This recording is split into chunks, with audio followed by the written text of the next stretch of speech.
अस्सलाम वालेकुम। Biological method जो कि सेकंड चैप्टर का सबसे पहला टॉपिक है, हम इसके साथ जो है प्रेजेंट है।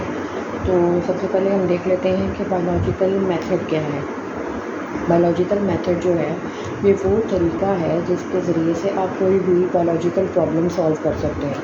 बायोलॉजिकल प्रॉब्लम्स लिविंग ऑर्गेनिज्म से रिलेटेड हो सकती है और ये तब अराइज़ होती है जब भी किसी बायोलॉजिस्ट के माइंड में कोई क्वेश्चन आता है। वो उसके माइंड में भी आ सकता है, वो कोई और अदर देन बायोलॉजिस्ट भी ऐसा कोई क्वेश्चन कर सकता है कि अमीबा की ऐसी शेप क्यों है, फॉर एग्जांपल ये क्वेश्चन है।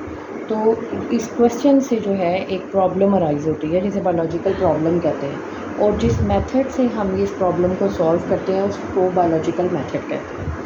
और शुरू से ही जैसा कि पिछले टॉपिक में हमने बात की थी कि इंसान एक बायोलॉजिस्ट रहा है और उसने अपनी जो सारी ज़रूरियात हैं जो लिविंग ऑर्गेनिज़म से रिलेटेड हैं वो सॉल्व भी की हैं। उनका प्रॉपर जो सोल्यूशन है उसके ज़रिए से वो न्यू डिस्कवरीज़ भी कर पाया है और न्यू एक्सपेरिमेंट्स करके वो बहुत ज़्यादा जो है साइंस में एडवांस लेवल पे चला गया है। बायोलॉजिकल मेथड जो है इसके 7 स्टेप हैं जिसके ज़रिए से हम कोई भी प्रॉब्लम को सॉल्व करते हैं। सबसे पहला स्टेप आप देख रहे हैं यहाँ पे रिकॉग्निशन ऑफ बायोलॉजिकल प्रॉब्लम। सबसे पहले हमें बायोलॉजिकल प्रॉब्लम क्या है उसका पता होना चाहिए। फॉर एग्जांपल ये ही वो बात है जो भी हम कर रहे थे कि क्वेश्चन अराइज होता है माइंड में बायोलॉजिस्ट के या किसी भी और इंसान के, और वो क्वेश्चन कुछ भी हो सकता है related to a living organism. तो वो उस तरह फिर ये एक बायोलॉजिकल प्रॉब्लम अराइज होती है और उसको रिकॉग्नाइज़ किया जाता है कि अच्छा ये प्रॉब्लम है, इसको हम सॉल्व करने जा रहे हैं। नेक्स्ट स्टेप है, उसमें आती हैं ऑब्जर्वेशंस। 2 तरह की ऑब्जर्वेशंस होती हैं, क्वांटिटेटिव एंड क्वालिटेटिव। आप इनके नाम से ही जाहिर है कि क्वालिटी एंड क्वांटिटी। क्वांटिटी में आप एग्जैक्ट मेजरमेंट बताते हैं। फॉर एग्जांपल क्वालिटी में आप सिर्फ उसकी करैक्टरिस्टिक्स, उसकी खूबियाँ बताते हैं। जैसे हम कहते हैं कि पानी का बॉइलिंग पॉइंट जो है वो उसका ज़्यादा है उसके फ्रीजिंग पॉइंट से, ये क्वालिटी की बात की है, ये करैक्टरिस्टिक है, ये खूबी बताई है हमने। जबकि क्वांटिटी में हम बात करते हैं कि उसका बॉइलिंग पॉइंट 0 डिग्री है और उसका फ्रीजिंग पॉइंट 0 डिग्री है और उसका बॉइलिंग पॉइंट 100 डिग्री है। अब हमने क्वांटिटी दे दी आपको, ठीक है। इसी तरह एक और एग्जांपल कोट हुई है कि वाटर जो है वो हैवी है देन एथेनॉल। तो वाटर ये अब हमने उसकी क्वालिटी बताई है।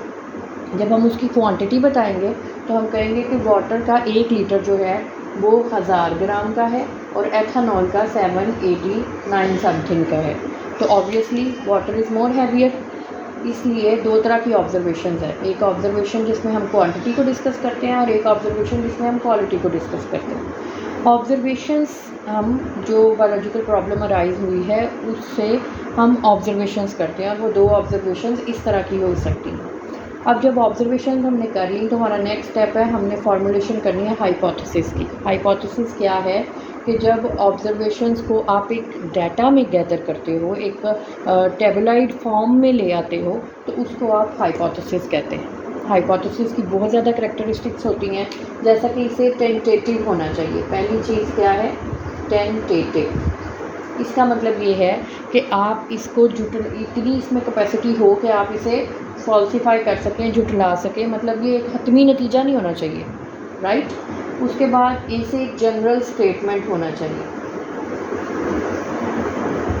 ये कोई डिसीजन ना दे हमें, ये हमें एक जनरल स्टेटमेंट दे बस। ये फॉल्सिफाइएबल होना चाहिए, टेस्टिफाइएबल होना चाहिए, आप इसे टेस्ट कर सको, आप इसे झुठला भी सको, इसमें इतनी कैपेसिटी होनी चाहिए। तो ये जो है करैक्टरिस्टिक्स हैं हाइपोथेसिस की। अब जब आपने डाटा गैदर कर लिया ऑब्जर्वेशंस का एक टेबुलॉइड फॉर्म में या एक ऑर्गेनाइज फॉर्म में और हाइपोथेसिस बना लिया, आगे आ जाती है बात डिडक्शंस की। डिडक्शंस कहते हैं रिजल्ट्स को, राइट। अब रिजल्ट्स की बात हो गई, डिडक्शंस कर रहे हैं हम। इस हाइपोथेसिस के लिए हमने डिडक्शंस करनी है और इसकी सारी करैक्टरिस्टिक्स है हमें पता होना चाहिए कि हम जो रिज़ल्ट्स निकालेंगे उसमें ये हाइपोथेसिस रिजेक्ट भी हो सकता है। अब हमने एक रिज़ल्ट निकाल लिया जिसने इस हाइपोथेसिस को ओके कर दिया कि हाँ कुछ जो मतलब हम आपने 5 से 6 हाइपोथेसिस बनाए थे, 2 रिजेक्ट हो गए और 3 जो हैं वो ठीक हैं। अब वो जो रिज़ल्ट आया, डिटेक्शन आई, 3 हाइपोथेसिस ठीक हैं। अब आप उनके ऊपर एक्सपेरिमेंट करेंगे। अब बायोलॉजिस्ट उनके ऊपर एक्सपेरिमेंट कर रहे हैं, ठीक है।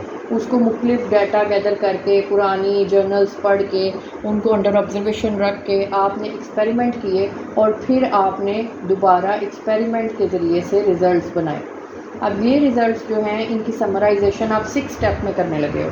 सारे रिज़ल्ट्स को 2 रिज़ल्ट आए हैं क्योंकि 2 हाइपोथेसिस हमारे ठीक थे डिडक्शन के बाद। अब आपने उन 2 समराइजेशन ऑफ रिज़ल्ट्स को उनको समराइज़ कर लिया यहाँ पे रिज़ल्ट्स को। जब आप रिज़ल्ट समराइज़ कर लो उसके बाद आपका लास्ट काम है आपने रिपोर्ट करनी है। रिपोर्ट किस तरह बायोलॉजिस्ट करते हैं, इनको जर्नल्स की फॉर्म में इशू करते हैं, बुक्स इशू कर देते हैं, सेमिनार्स होते हैं आउट ऑफ कंट्री, वहाँ पे ये उन रिज़ल्ट्स को डिस्कस करते हैं और एट द एंड आपकी जो बायोलॉजिकल प्रॉब्लम है वो इस तरह सॉल्व होती है। अब जब आप ये रिपोर्ट करते हो ना रिज़ल्ट्स को, तो पूरी दुनिया के सामने आ गए वो रिज़ल्ट्स के, हाँ ये रिज़ल्ट होना चाहिए था इस प्रॉब्लम का। तो लोगों को कोई और बायोलॉजिस्ट है किसी और कंट्री में, ही वांट्स टू एक्सपेरिमेंट, वो भी अपने हाइपोथेसिस इकट्ठे करके बैठा है, उसको भी हेल्प मिलेगी कि इन्होंने तो ये रिज़ल्ट निकाला है, मेरा ये रिज़ल्ट है, वो भी उसको पब्लिश कर देगा। नेक्स्ट आने वालों के लिए वो पिछले जर्नल्स अवेलेबल होंगे, वो देखेंगे अच्छा इन्होंने यहाँ पे टाइम वेस्ट किया, हमें यहाँ पे टाइम वेस्ट नहीं करना, हम दिस मच जो है सेक्टर को जाके ऑक्यूपाई करते हैं, उसके ऊपर रिज़ल्ट फाइनलाइज करते हैं। हो सकता है उनके रिज़ल्ट इससे भी अच्छे हो जाएं। तो पब्लिशिंग या रिपोर्टिंग ऑफ रिज़ल्ट्स जो है वो बहुत नेसेसरी है। तो इस तरह जो है आप पूरा बायोलॉजिकल मेथड जो है उसे आप कवर कर लेते हो।